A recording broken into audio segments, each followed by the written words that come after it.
લઘુ અને કુટીર ઉદ્યોગને પ્રોત્સાહન આપવા માટે થઈ અને માતૃશક્તિને વિમેન એમ્પાવરમેન્ટના કન્સેપ્ટને એકચ્યુઅલી ખૂબ સરસ રીતે મજબૂતાઈથી આગળ વધારી દેવામાં આવ્યો છે, જેમાં અમે પણ પાર્ટિસિપેટ કર્યું કે અહીંના લગભગ 200 જેટલા બહેનોને ટ્રેન કરવામાં આવે છે, જેમાં ખાસ કરીને જે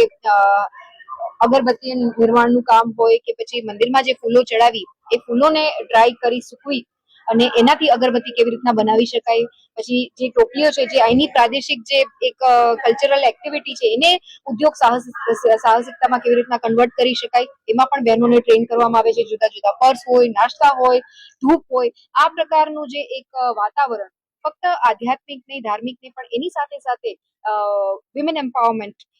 જે આપણા આદરણીય પ્રધાનમંત્રીશ્રીનો પણ વિચાર છે કે હવે દેશના વિકાસની વાત આપણે કરતા હોય ત્યારે મહિલાઓના આધારે આ દેશનો વિકાસ ક્યાંક વધારે એને બૂચ મળે, ત્યારે એ પ્રકારની ભાવનાને ચરિતાર્થ કરવા માટે થઈ અને બહેનોની સાથે અમે પણ પાર્ટિસિપેટ કર્યું અને જાણવાનો પ્રયત્ન કર્યો